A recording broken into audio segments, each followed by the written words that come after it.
Regresamos a nuestro estudio sobre la doctrina de Cristo.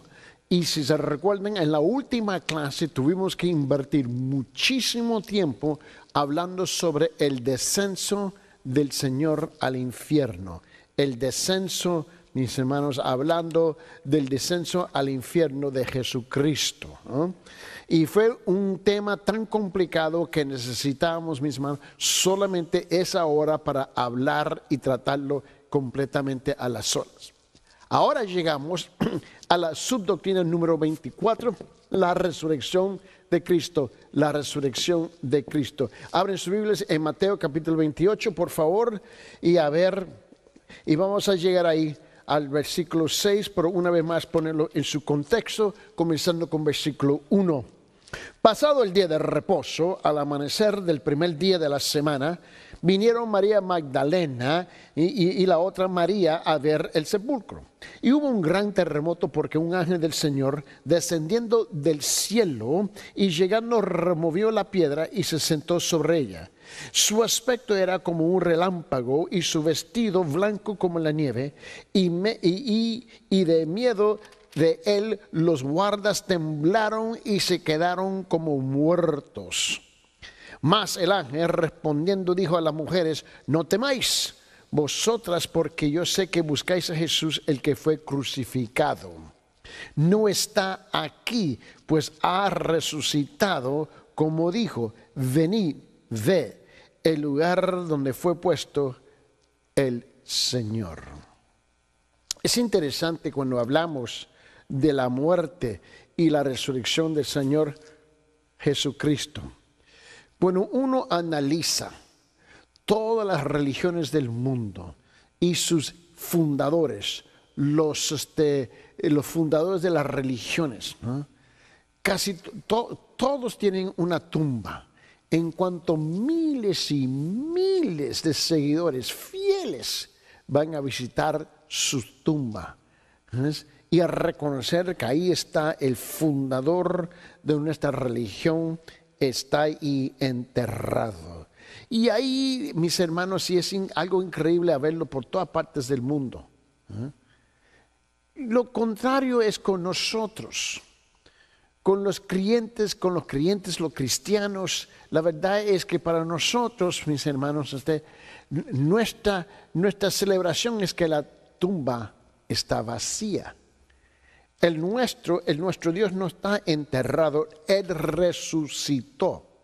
Para nosotros, ¿ves? La tumba está vacía. Más bien, si tú vas a Israel hoy día, mis hermanos, tú puedes pasar por la tumba y la tierra, y tú puedes ver que la piedra ha sido removida, y ahí entran y salen todo el mundo, todo el mundo, mis hermanos, para ver, y está vacía. ¿Por qué? Porque no hay ningún significado en una tumba que está todavía con un cuerpo que se puede identificar como del Cristo.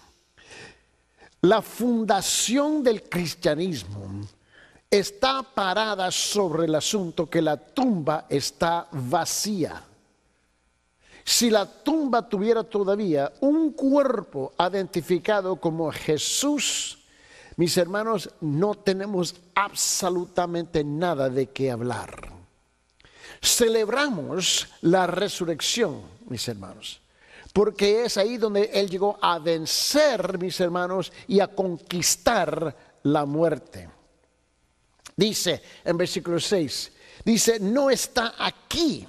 Las mejores 3 palabras que tú puedes escuchar cuando todas las demás religiones están hablando, Dios está aquí. Ellos buscando su propio Dios está aquí. Ojalá que Él está presente. No, mis hermanos, para nosotros las palabras son lo contrario. No está aquí. Y comenzamos a celebrar, mis hermanos, con júbilo. Y dice, pues ha resucitado, como dijo, venid, ver el lugar donde fue puesto el Señor y vea que está vacía. En explicando la resurrección del Señor Jesucristo, la resurrección de Cristo incluye 5 cumplimientos. Y esta es la parte que es bien importante. ¿Por qué es tan importante? Porque hay 5 cosas que se cumplen, mis hermanos, se cumplen con la resurrección del Señor Jesucristo. Primeramente, estas son las 5 cosas. 1, va a ser la renovación.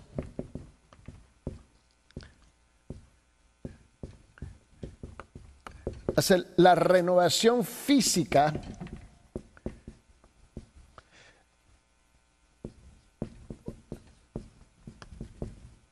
de su vida. La segunda cosa va a ser la reunión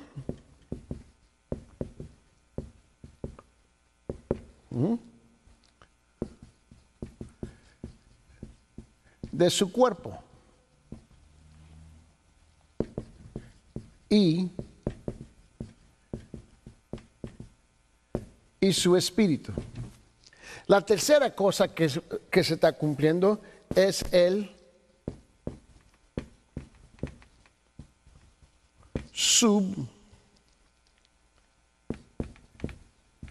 subyugar la muerte.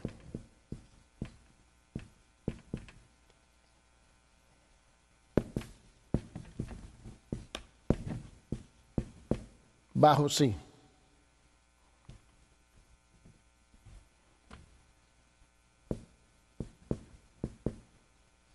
La cuarta cosa que se va cumpliendo aquí es la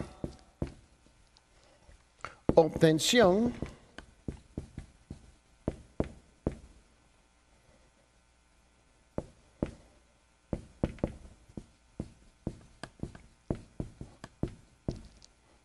de su nueva posición. Y por fin, número 5, va a ser su recibimiento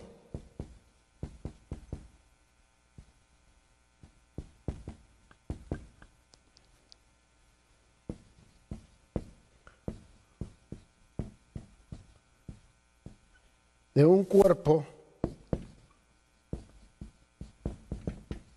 transfigurado. O sea, ¿qué es lo que tenemos nosotros?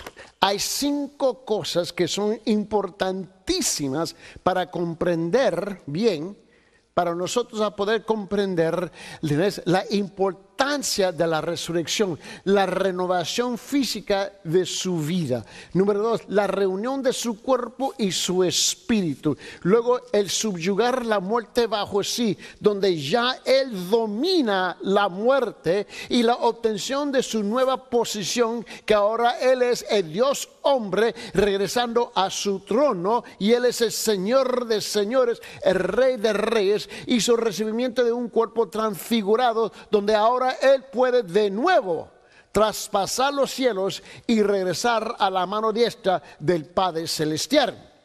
¿Cómo es que yo debo de tomar en cuenta, mis hermanos? El asunto aquí no se trata solamente de que su cuerpo resucitó, ¿qué es la implicación de esa resurrección? Ahora, ¿cómo es que nosotros como creyentes debemos de aplicar esta verdad en nuestras vidas? Bueno, por la resurrección el cristiano recibe las 2 cosas, la vida eterna y el poder espiritual. Recibe 2 cosas, la vida eterna y el poder espiritual.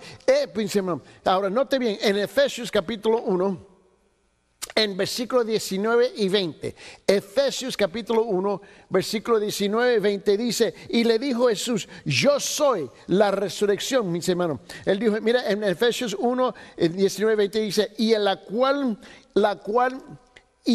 la supereminente grandeza de su poder para con nosotros los que creemos, según la operación del poder de su fuerza, la cual operó en Cristo, dice, resucitándole de los muertos y sentándolo a su diestra en lugares celestiales. Ahora nosotros estamos, ¿qué? En Cristo. Y dice en Juan capítulo 11 versículo 25, dice, y le dijo, yo soy que la resurrección y la vida, y el que cree en mí, aunque esté muerto, vivirá. So recibimos, mis hermanos, la vida eterna y el poder espiritual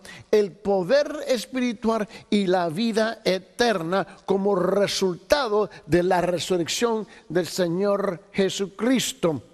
La resurrección de Cristo también provee para la futura resurrección del creyente. Dice en 1 Corintios en capítulo 15, en versículo 20, dice, mas ahora Cristo ha resucitado de los muertos, primicia de los que durmieron es hecho. El hecho de que Él resucitó es la razón por que tú y yo vamos a resucitar. También es la llave de la victoria en la vida cristiana para nuestra unión con Cristo. Él dice en Efesios en capítulo 2 y en versículo 6 dice la siguiente cosa. Dice, y juntamente con Él nos resucitó. Y asimismo nos hizo sentar en los lugares celestiales con Cristo Jesús. Con Cristo Jesús. Ahora podemos comprender un poco mejor, mis hermanos, el de la última clase que tuvimos hablando del descenso al infierno, y donde enfatizamos y pasamos buenísimo tiempo hablando de la ascensión. Es ahí donde quiero regresar brevemente. No lo tengo que tratar muy a fondo porque ya la tratamos. Vamos a tratar la ascensión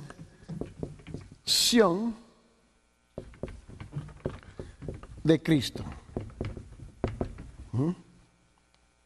Y vamos, mis hermanos, a Hechos 1:9 otra vez. Lo vamos a hacer solamente brevemente,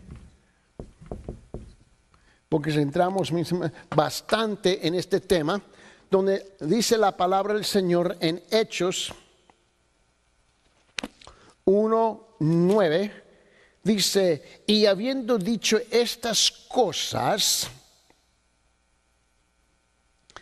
dice, viéndole ellos, fue alzado y le recibió una nube que le ocultó de sus ojos, ¿no?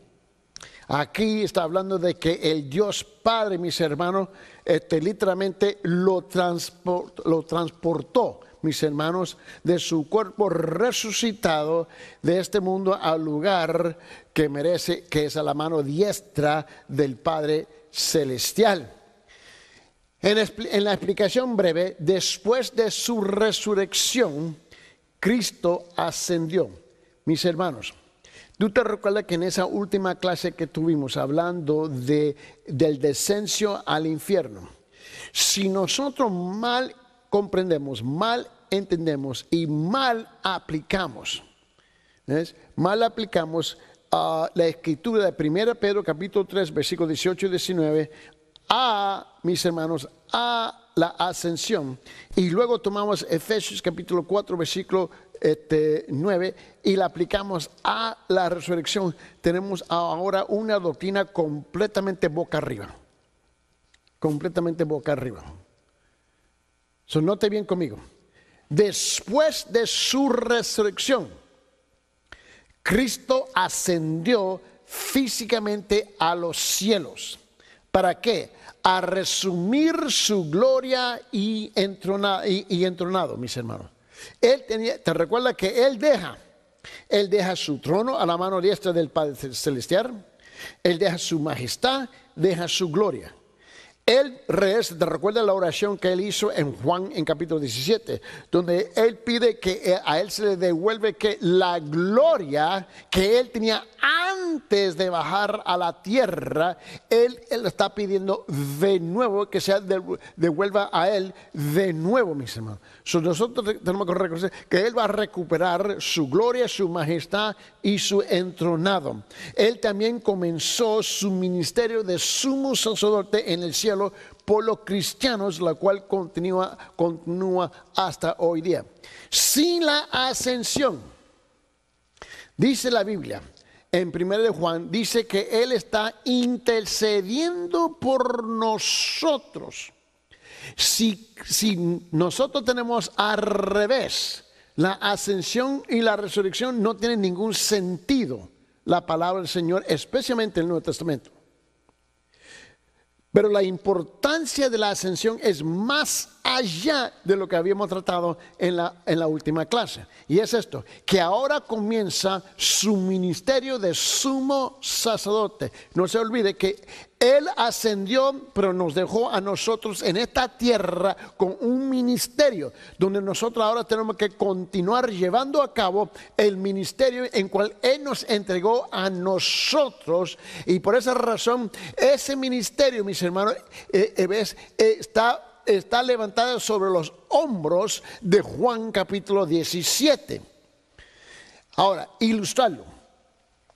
Es algo, dúdate, de que los discípulos que vieron su ascensión física completamente comprendieron todo lo que esto significaba de primero. Yo tengo dudas que mis hermanos, ellos no habían comprendido todo. Ahora tú y yo tenemos el privilegio de que ahora tenemos todo el Nuevo Testamento entregado en nuestras manos, que ahora tú y yo podemos ver el cuadro completo, mis hermanos. Ellos no. Por esa razón, en la aplicación de esta doctrina en la vida cotidiana de cada cristiano, mis hermanos, es esta: que cuando el cristiano comprenda la ascensión de Cristo, él ve hacia aquel eminente retorno y apropia su presente ministerio también. La ascensión me motiva, mis hermanos, y me anima a continuar adelante en su obra escúchame, a pesar de todo lo que sucede en esta tierra, yo puedo continuar adelante. ¿Por qué? Porque el Señor, mis hermanos, Él no ha cambiado. Su ascensión me garantiza a mí, mis hermanos, por el retorno del Señor en la segunda venida, pero también me garantiza, mis hermanos, que el arrebatamiento de la iglesia, o lo que ustedes nombran el rapto, va a suceder. Ahora vamos al número 26. El 26. Y hablar de la glorificación. La glorificación. Y esta la vamos a encontrar aquí en Juan 17. Esta va a ser la glorificación de Cristo.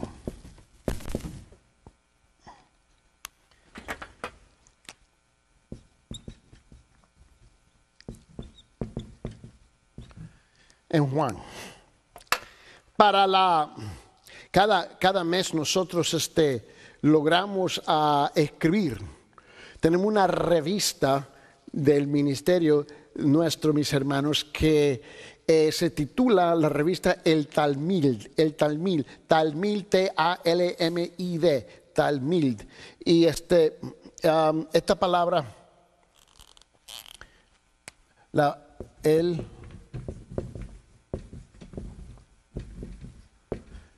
es una palabra en hebrea que significa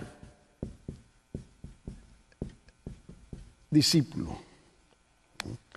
Y cada mes se produce del ministerio nuestro, y cuando tú llegas para la enseñanza para la revista que que sale en abril 2017 en español,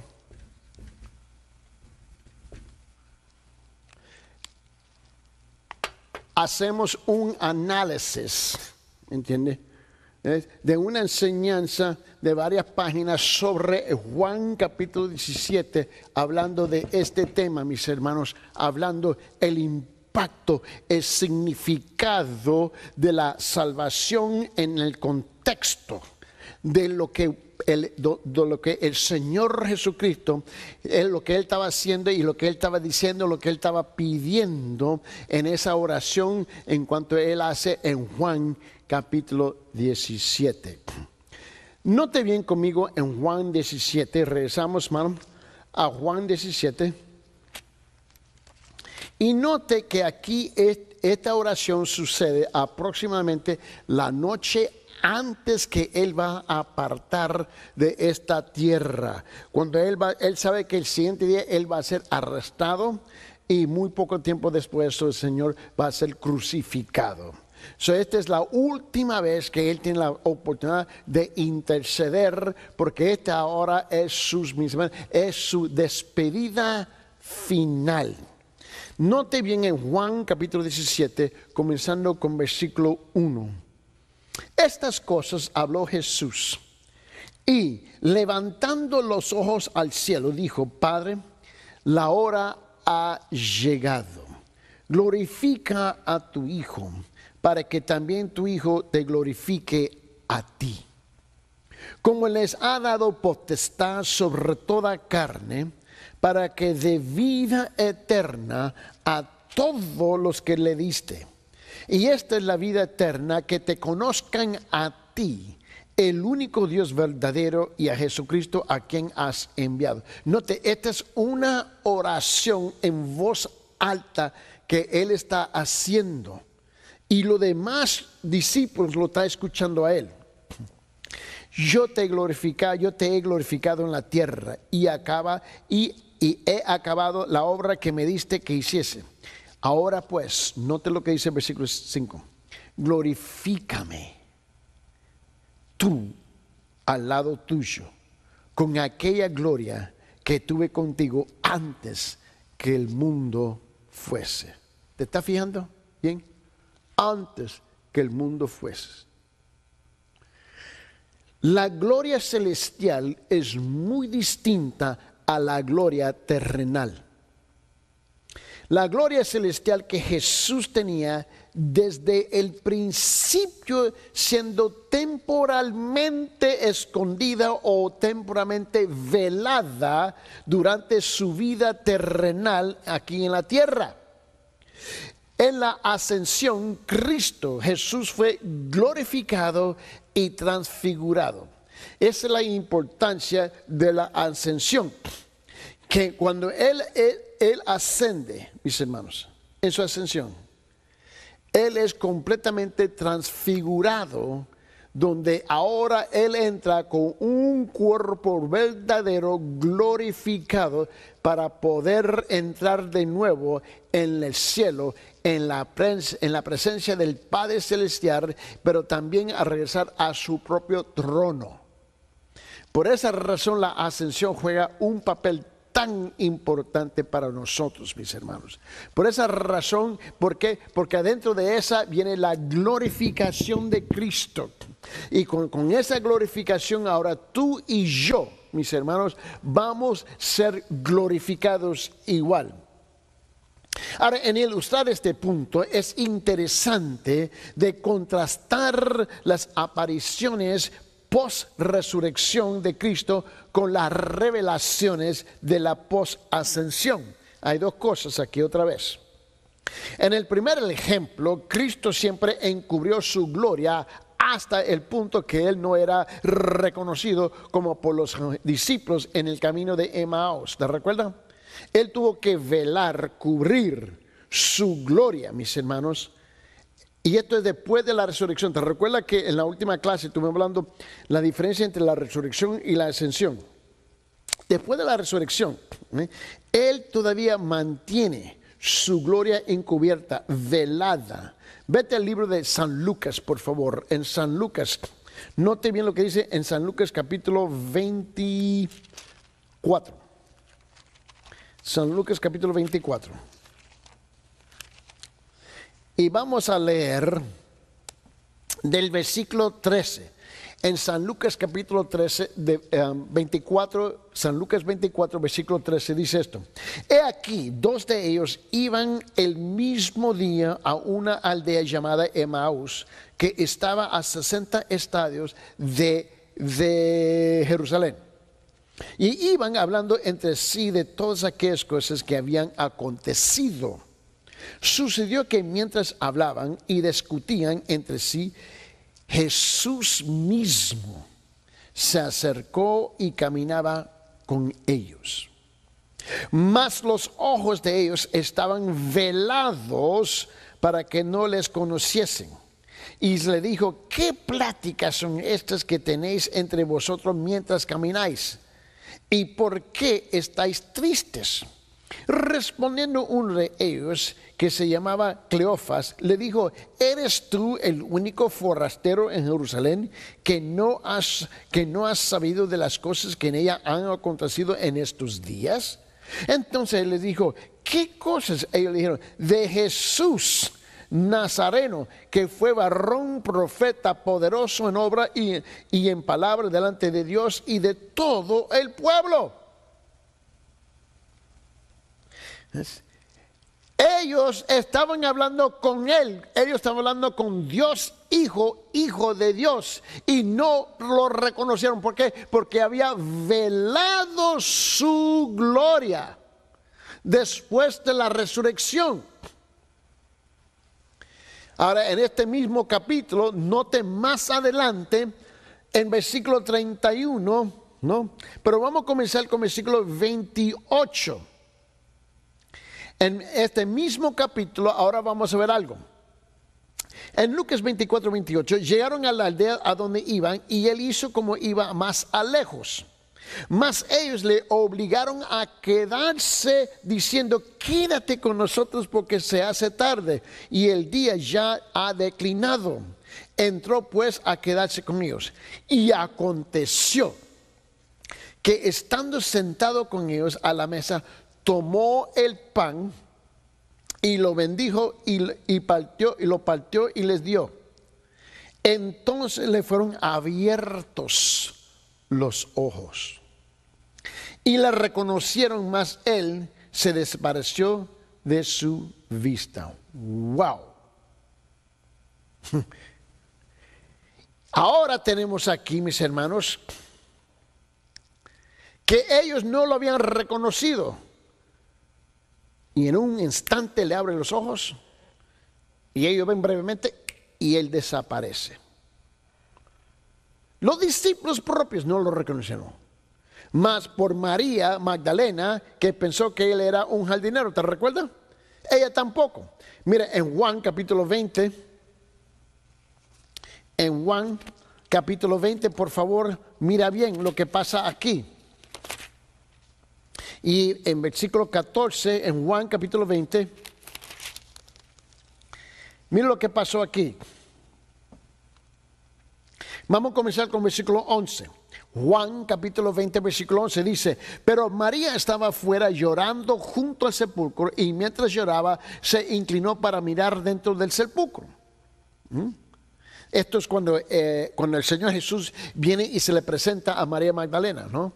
Y le dice, y vio a dos ángeles con vestiduras blancas que estaban sentados, el uno a la cabecera y el otro a los pies, donde el cuerpo de Jesús había sido puesto. Y le dijeron, mujer, ¿por qué lloras? Y le dijo, porque se han llevado mi Señor y no sé dónde le han puesto. Ahora, mire lo que él dice en versículo 14. Dice, cuando había dicho esto, se volvió y vio a Jesús que estaba ahí, mas no sabía que era Jesús. Me imagino que ella pensaba que era el jardinero que estaba ahí. No se dio cuenta que él era él. Y mira lo que sucede, le dice, Jesús le dijo en versículo 15, mujer, ¿pero por qué lloras? ¿A quién buscas? Ella, pensando que era el hortelano, le dijo, Señor, si tú los has llevado, dime dónde lo has puesto y yo lo llevaré. Jesús le dijo, María. Volviéndose ella le dijo, Raboní, que quiere decir maestro. Jesús le dijo, no me toques, porque aún no he subido a mi Padre, mas ve a mis hermanos y diles, subo a mi Padre y a vuestro Padre y a mi Dios y a vuestro Dios. Le dijo, María, y de repente se le cayó las escamas de sus ojos y ella pudo ver. Después de la resurrección, lo que encontramos aquí, mis hermanos, es que no había sido glorificado todavía, mis hermanos. Pero ellos no lo pueden porque él tenía su gloria velada, mis hermanos, encubierta. Las revelaciones de la post-ascensión, hasta este punto hemos hablado de la post-resurrección.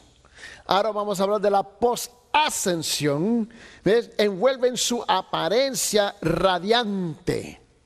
La diferencia entre el encuentro de Juan con Cristo en Juan capítulo 21 y la de Apocalipsis capítulo 1 era que al ver el cuerpo de la resurrección, que quiere decir no glorificado, ¿no?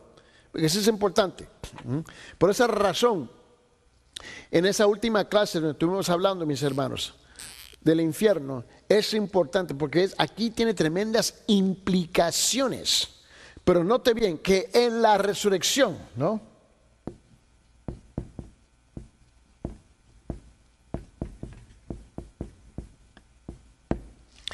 Y luego en la ascensión. Aquí no.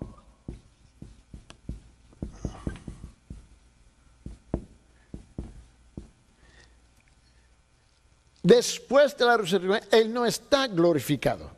Esa es la cosa que tú tienes que comprender. ¿Entiendes? No glorificado. Pero más tarde, al ver el cuerpo transformado y celestial, que es en la ascensión, aquí está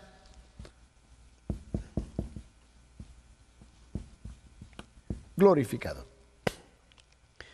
Tú te fijas en la tremenda implicación. Si nosotros no tenemos en mente, mis hermanos, correctamente las doctrinas sobre la persona de Cristo Jesús. Porque si pensamos que después de la resurrección, sin un cuerpo glorificado, Él desciende al infierno, mis hermanos, para predicarle a los demonios, no. Es en la subida que Él traspasa al infierno, ¿sí, hermano? Donde Él pasa al infierno.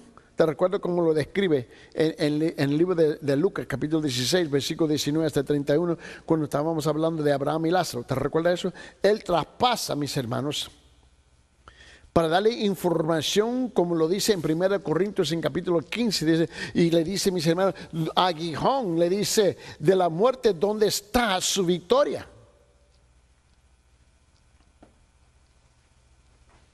Ahora, si yo tomo en cuenta esto, mis hermanos, ¿cómo es que yo la debo de aplicar en mi vida como un creyente? Un día también, mis hermanos, los cristianos van a ser glorificados junto con Cristo. Esa es mi esperanza. Mira lo que dice en Romanos capítulo 8. En Romanos capítulo 8. Mire lo que dice la palabra del Señor en Romanos capítulo 8, en versículo 16, yo creo que es. No, 17. En Romanos capítulo 8, versículo 17 dice, y si hijos también herederos, herederos de Dios y coherederos con Cristo, si es que padecemos juntamente con Él, para que juntamente con Él seamos glorificados. ¿Te puedes imaginar que ya, mis hermanos, ya no voy a tener que luchar y batallar con este cuerpo ya viejo? Se está deshaciendo, se está cayendo y todo está dolorido. El desafío y el reto de las mañanas, mis hermanos, es levantarme todo dolorido. Donde tengo que calentar los motores, por decirlo así, mis hermanos, para seguir adelante. Pero con un día me voy a levantar, mis hermanos, pero con un cuerpo glorificado, que no tiene necesidad de comida, no va a tener sed, no va a necesitar absolutamente nada. ¿Por qué? Porque el cuerpo va a ser glorificado. Por esa razón, mis hermanos, la glorificación me da a mí ánimo, me da esperanza. Ahora vamos a la siguiente, por favor. Y vamos a tratar con la vindicación. La vindicación. Vamos a tratar con la vindicación de Cristo, ¿no? Este va a ser el número 27.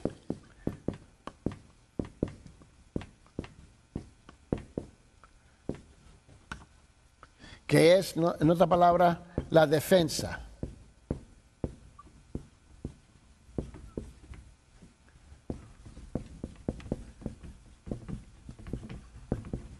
Esta va a ser la defensa de Cristo, mis hermanos. Y vamos a abrir nuestra Biblia en 1 de Juan. En 1 de Juan, capítulo 2, versículo 1. Vamos a abrir nuestras Biblias en 1 de Juan, por favor. Capítulo 2. Mire lo que dice la palabra del Señor aquí. Él dice: hijitos míos, estas cosas os escribo para que no pequéis. Y si alguno hubiera pecado, abogado tenemos para con el Padre, a Jesucristo el justo. Wow, abogado tenemos, mis hermanos. Él es, mis hermanos, es la misma palabra que le da al Espíritu Santo, si no lo sabe. Es la misma palabra. Te recuerda que en el Espíritu se le aplica la palabra consolador al Espíritu Santo. Esta es la misma palabra que él está diciendo aquí. Ahora, cuando hablamos de la vindicación, mis hermanos, la defensa de Cristo, mis hermanos, estamos hablando que Él es nuestro abogado. Nuestro abogado. Aquí de esto estamos hablando, que Él es el abogado.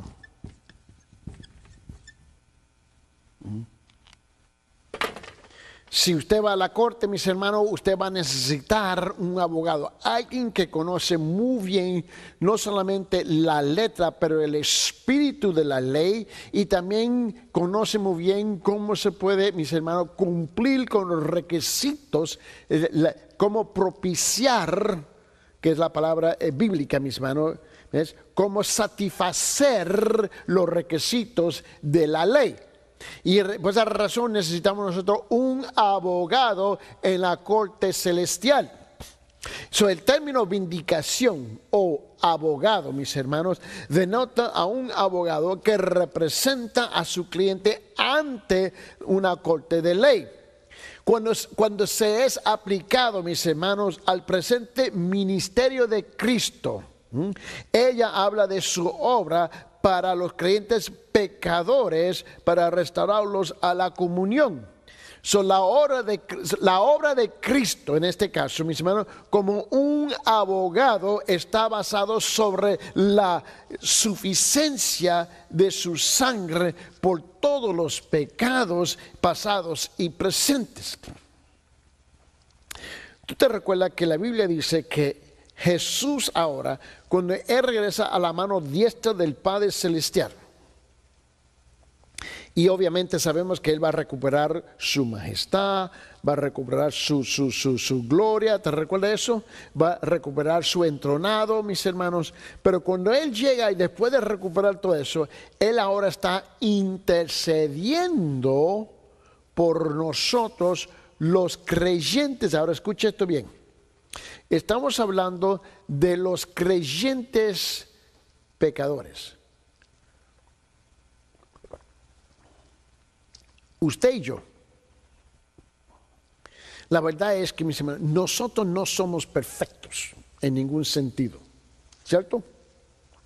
Nosotros hacemos lo mejor posible, pero todavía estamos en estos templos, mis hermanos, estos cuerpos, ¿ves?, que requieren tienen hambre, todavía tú y yo tenemos que luchar con aquella naturaleza que tiene pecado. Nuestro ADN es pecaminoso.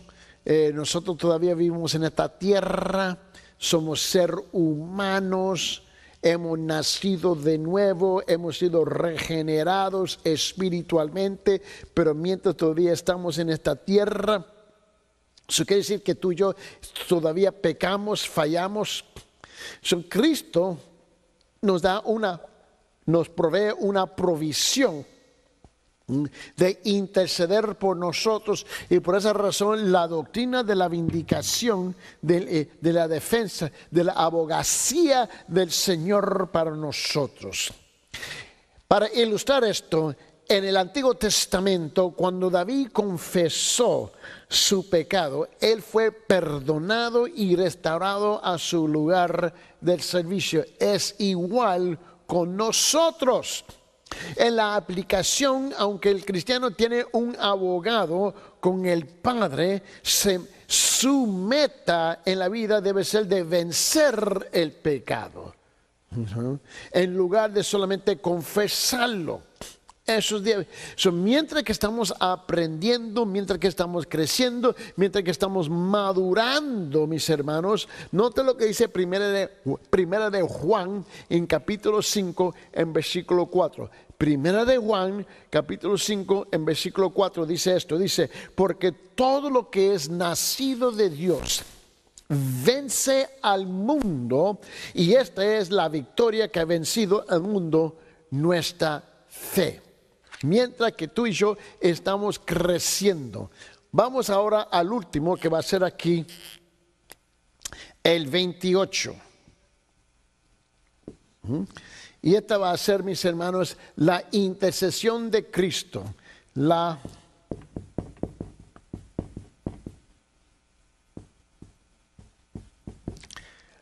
intercesión de Cristo, mis hermanos.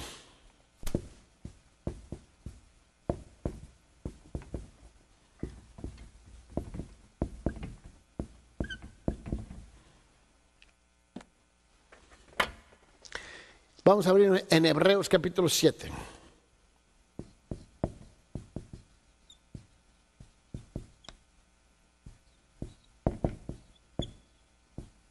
Capítulo 7, versículo 25.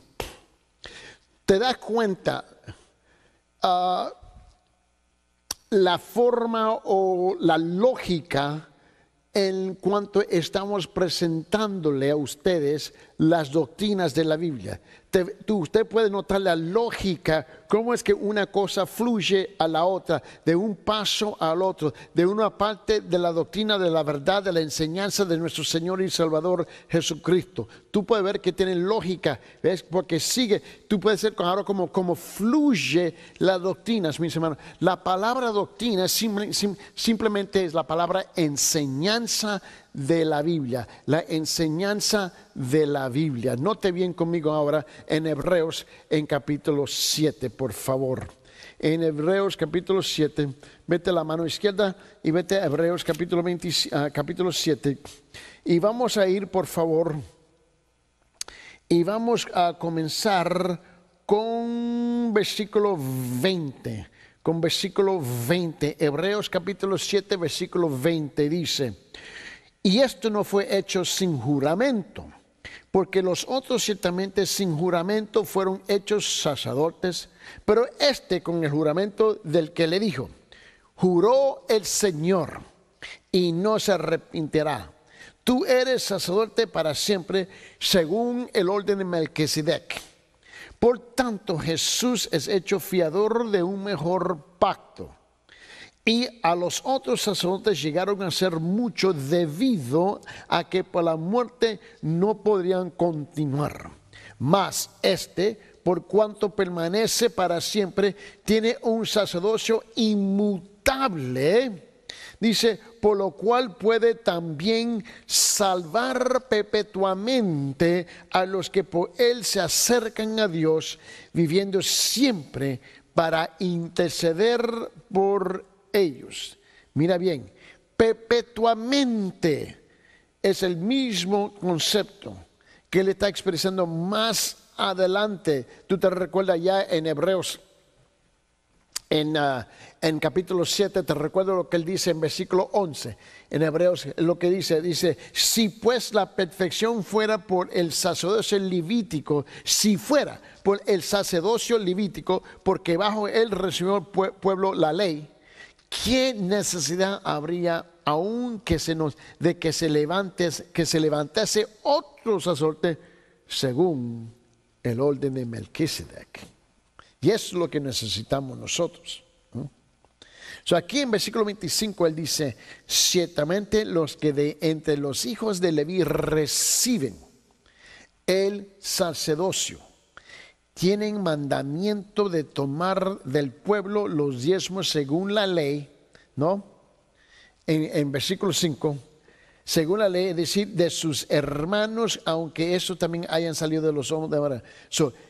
Hebreo está hablando de un sacerdote, pero ahora cuando nosotros llegamos al 25, ¿ves? Ese es el 5, estamos hablando de otra categoría completamente distinta a la del Señor Jesucristo, donde dice, mis hermanos, perpetuamente a los que por él se acercan, viviendo siempre para interceder por ellos. Así es donde termina el Señor, ¿ves? En su trono, intercediendo ahora por los creyentes. Antes de bajar del trono a la tierra, antes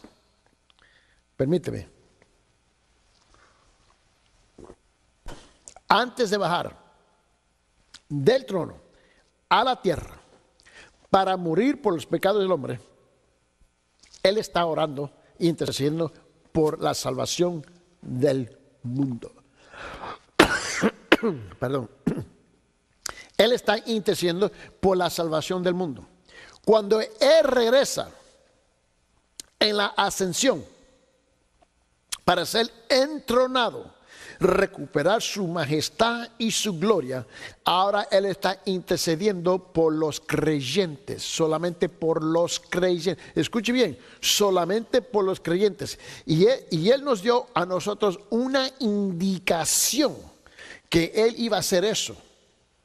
Y no nos damos cuenta, porque cuando él estaba orando en Juan capítulo 17 de la noche, antes que él va a ser arrestado y más adelante luego ser crucificado, él estaba orando por nosotros, por los creyentes. Ahora cuando él reza a la mano diestra del Padre Celestial, ahora él está intercediendo exclusivamente para los creyentes. De eso se trata, mis hermanos. 28 subdoctrinas hablando de la vida de Cristo Jesús. La obra intercesora de Cristo por el cristiano es similar, mis hermanos, a la medicina preventiva. En un sentido, la intercesión identifica la presente obra de Cristo en la mediación en el cielo. El uso bíblico para el término que es más específicamente describe la intervención de Cristo a beneficio de las debilidades y las tentaciones del creyente. Cristo está continuamente, activamente intercediendo por nuestro beneficio. Por favor, te ruego de no pisotear, lo que Dios ha hecho por nosotros. En la aplicación, mis hermanos, la seguridad del creyente debe descansar en parte en este presente ministerio de la intercesión de Cristo. Hemos tratado nosotros esta tremenda doctrina, mis hermanos. La doctrina de Cristo. Hemos hablado de la deidad de Cristo. Hemos hablado de la humanidad de Cristo. Hemos hablado del Hijo de Dios. Hemos hablado del único unigénito. Hemos hablado mis hermanos, de la generación eterna, esa doctrina que se trata con Cristo. Hemos hablado de el yo soy, hemos hablado de el logos, hemos hablado del ángel del Señor, hemos hablado del siervo del Señor, hemos hablado de Cristo en el tabernáculo, mis hermanos, hemos hablado de que Cristo es nuestra Pascua, hemos hablado que Cristo en los sacrificios, hemos hablado de la expiación, habíamos hablado del día de la expiación y su significado con Cristo. Hemos hablado, mis hermanos, que Cristo en las fiestas de Israel. También hemos hablado de los servicios ungidos de Cristo. Hemos hablado de el kenosis, donde Él se está vaciando de sí mismo para lograr la meta que somos nosotros. Hemos hablado de la encarnación. Hemos hablado del nacimiento virginal de Cristo. Hemos hablado, mis hermanos, de la impecabilidad, impecabilidad de Cristo. Hemos hablado de la transfiguración de Cristo. Hemos hablado de la purificación del cielo. Hemos hablado del descenso al infierno. Hemos hablado de la ascensión al cielo. Hemos hablado, mis hermanos, de la glorificación de Cristo. Hemos hablado de la mediación de Cristo y por fin hemos hablado con la intercesión de Cristo.